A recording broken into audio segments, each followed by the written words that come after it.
Alright, last class में जो example देखा था हम लोगों ने, उसमें हमने क्या किया था, हमने 1 से लेके 10 तक का यानी कि 10 टाइम्स टोटल हमने लूप एग्जीक्यूट किया और सिंपल एक मैसेज था हेलो, उसको डिस्प्ले करवा दिया। अब यहाँ पे लगभग क्वेश्चन वैसा है भी और नहीं भी।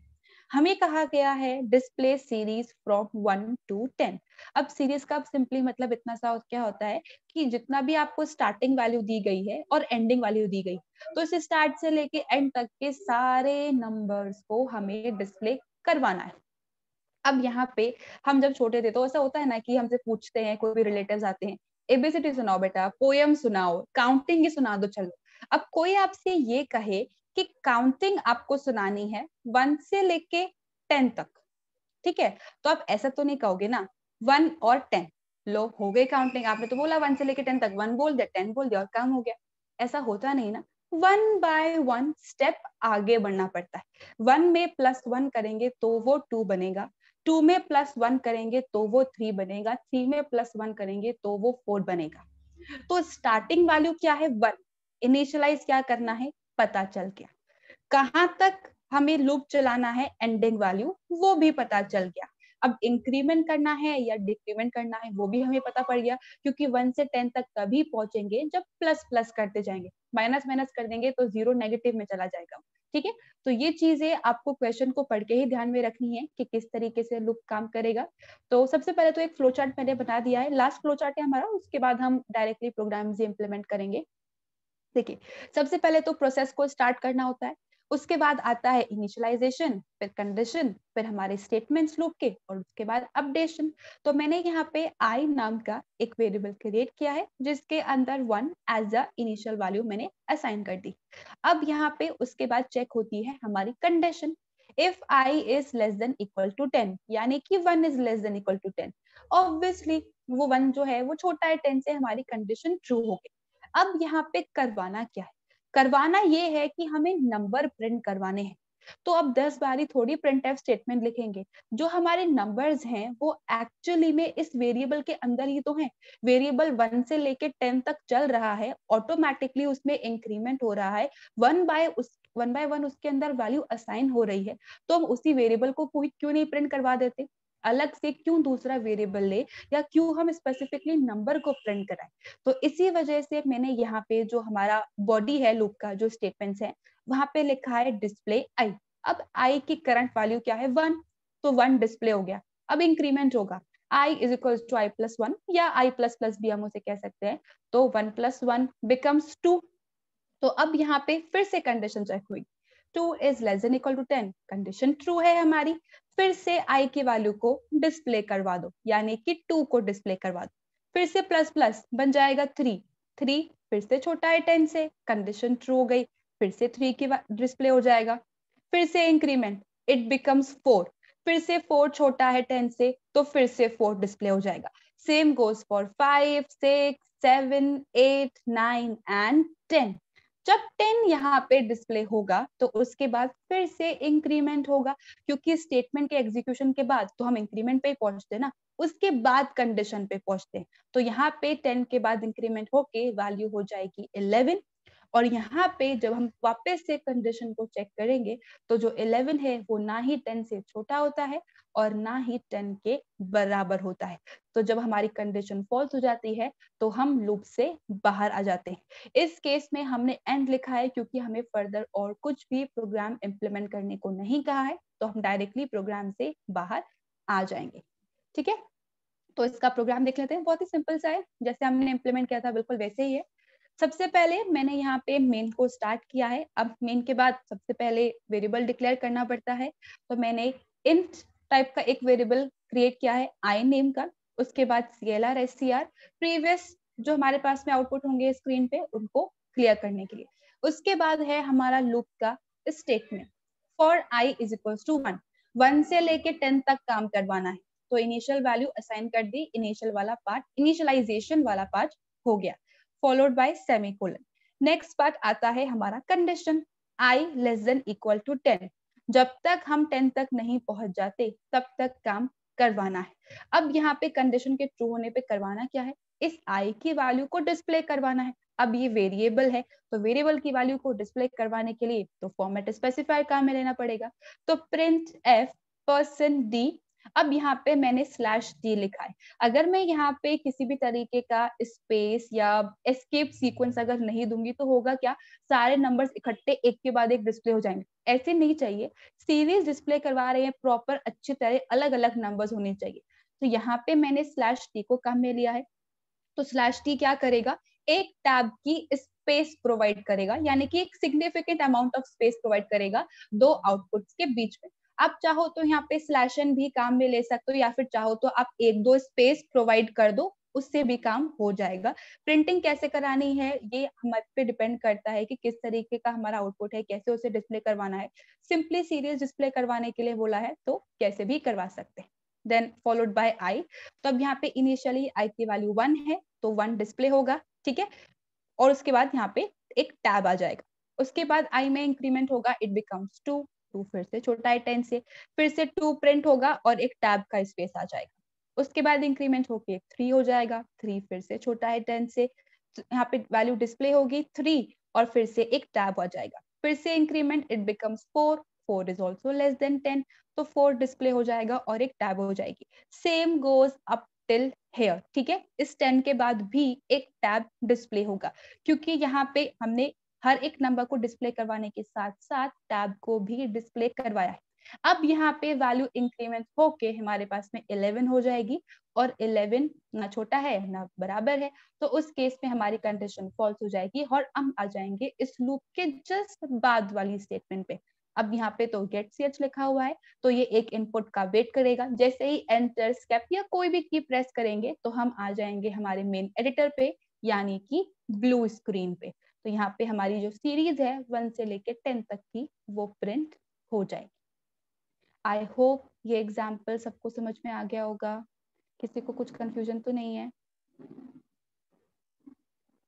तो मूविंग ऑन, नेक्स्ट प्रोग्राम जो है हमारा that is accept 10 integers from user and display sum. अब यहाँ पे हम सब लोगों ने सम का प्रोग्राम पहले भी इम्प्लीमेंट किया। मैंने आपको कहा था accept 2 integers and display sum, accept 3 integers and display sum. तो हम क्या करते थे, दो वेरिएबल क्रिएट कर लिए a और b, उनमें इनपुट कर लिया और a प्लस b करके रिजल्ट डिस्प्ले करवा दिया। सेम कहा एक्सेप्ट 3 इंटीजर्स, तो a b c 3 variable create कर लिए, a plus b plus c लिख दिया और रिजल्ट को डिस्प्ले करवा दिया। लेकिन अगर हमें कहा गया है एक्सेप्ट 10 इंटीजर्स, तो इसका मतलब ये नहीं है कि हमें 10 वेरिएबल क्रिएट करने। देखिए यहाँ पे जो सारी चीज है ना वो डिपेंड करती है टास्क पे, जो प्रॉब्लम हमें सॉल्व करने के लिए कहा गया है। अब करने के लिए क्या कहा गया है, सिर्फ सम को डिस्प्ले करवाना है और कुछ काम नहीं करना। ये नहीं कहा गया है कि जो आप नंबर्स का इनपुट लोगे पहले तो सम करवाना, फिर उसके बाद कुछ x काम करवाना, फिर उसके बाद कुछ y काम करवाना। बस एक ही काम करवाना है, यानी कि एक बार ही वैल्यू को कंसिडर करना है, दोबारा हमें वैल्यू चाहिए ही नहीं। तो यहाँ पे 10 इंटीजर्स को एक्सेप्ट करने के लिए हम 10 वेरिएबल नहीं क्रिएट करेंगे, सिर्फ एक ही वेरिएबल क्रिएट करेंगे, क्योंकि हमें क्या करना है, हमारा प्रोग्राम एफिशिएंट बनाना है। और प्रोग्राम एफिशिएंट बनाने का मतलब क्या है, पहले तो वो फास्ट काम करना चाहिए, और दूसरी चीज वो कम से कम मेमोरी ऑक्यूपाई करना चाहिए।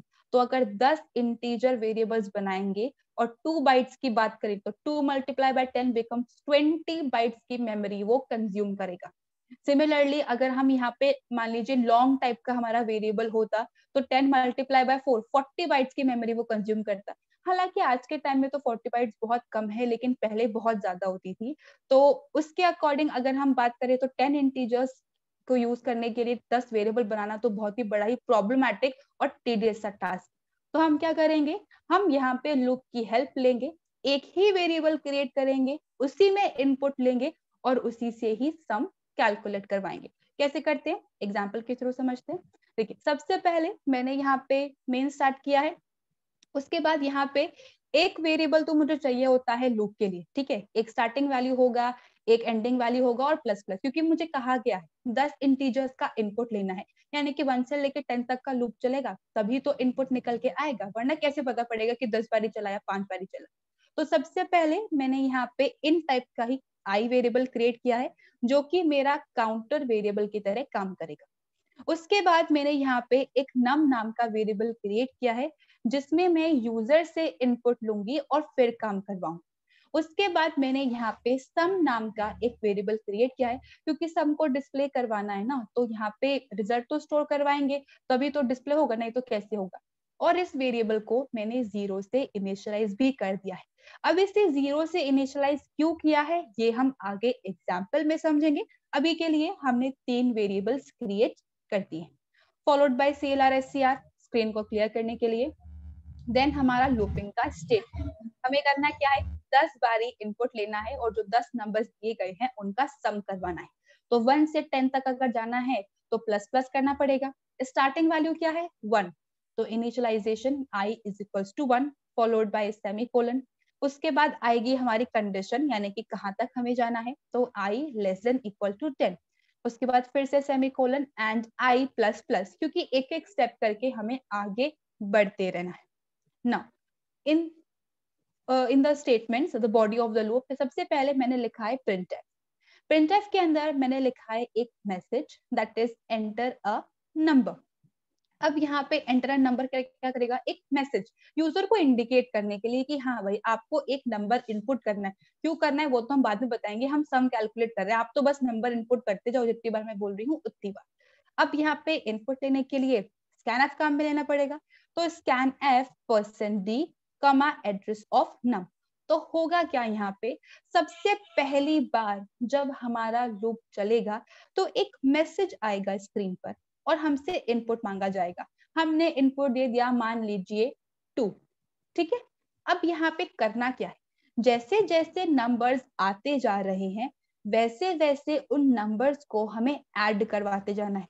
क्यों ऐसा करना है, क्योंकि यहाँ पे हमने 10 वेरिएबल नहीं क्रिएट करे, हमने यहाँ पे एक ही वेरिएबल क्रिएट किया और वेरिएबल का कंसेप्ट ही होता है जो वेरिएट करता रहे।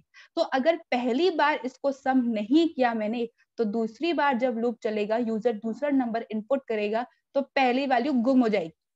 सिमिलरली दूसरी वैल्यू को काम में नहीं लिया और तीसरी बारी लूप चला दिया तो यूजर तीसरा नंबर इनपुट करेगा तो सेकंड वैल्यू गुम हो गई। तो साथ साथ में जब इनपुट आते जा रहे हैं उसी साथ साथ में मुझे यहाँ पे कैलकुलेशन भी करवानी है, यानी कि सम भी कैलकुलेट करवाना है।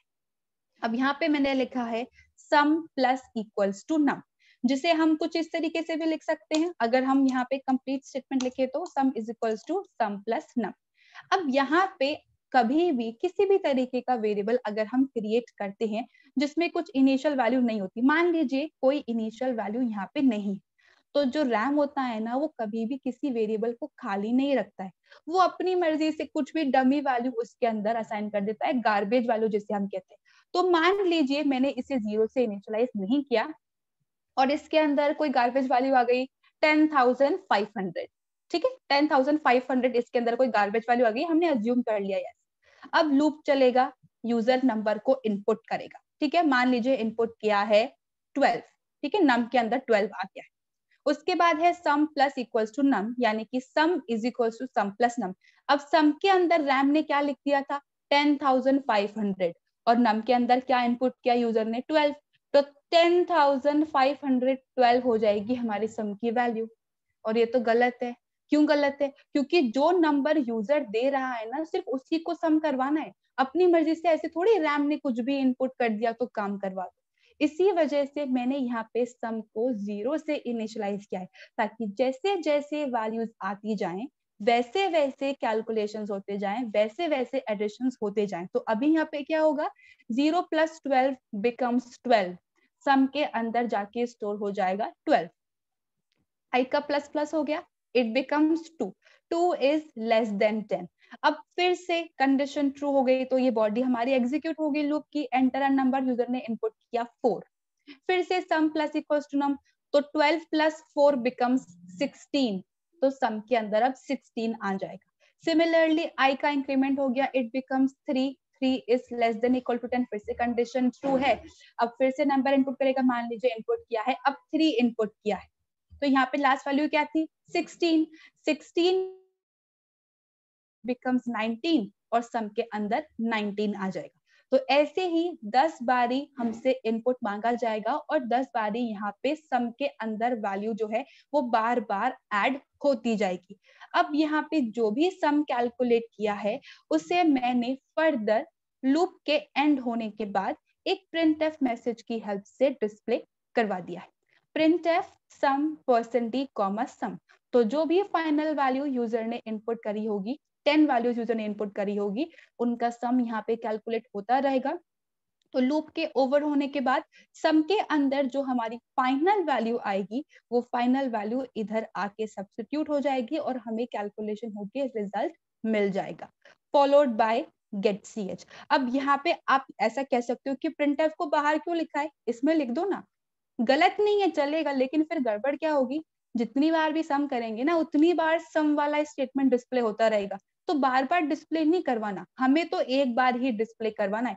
पहले पूरा कैलकुलेशन कर लो, फाइनल आंसर बता देना, मुझे नहीं मतलब आपने किस दिन कितना रेट ऑफ इंटरेस्ट दिया था, किस दिन कितना उधार मांगा था, आप तो मुझे टोटल अमाउंट पे करो। Exactly the same concept, final जो भी कैलकुलेशन किया है वो एक बारी में डिस्प्ले करवाना है, ऐसे बार बार इंस्टॉलमेंट्स में नहीं करवाना। तो चाहो तो आप printf यहाँ लिख सकते हो, but the appropriate way is to display it outside, क्योंकि एक बार ही करवाना होता है। So that is how you take the input of 10 integers from user and display sum। ऐसा होता है, अभी तो आपका कॉलेज नहीं है तो टेस्ट नहीं हुआ है, तो कहा जाता है कि एक्सेप्ट 5 इंटीजर्स, एक्सेप्ट 10 इंटीजर्स या एक्सेप्ट 6 इंटीजर्स। तो होता क्या है कि कुछ कुछ स्टूडेंट्स ऐसे करते हैं कि 6 वेरिएबल क्रिएट कर लेते हैं। 6 वेरिएबल क्रिएट नहीं करने थे, आपको लूप चलाना था और सेम वेरिएबल के अंदर इनपुट लेना था और काम करवाना था। तो ये चीज आपको ध्यान रखनी है कि इस तरीके के क्वेश्चंस आए तो किस तरीके से वर्किंग एग्जीक्यूट करवानी है। अब प्रोग्राम में किसी को कुछ कंफ्यूजन, स्टेटमेंट नहीं समझ में आया हो, उसमें प्रॉब्लम,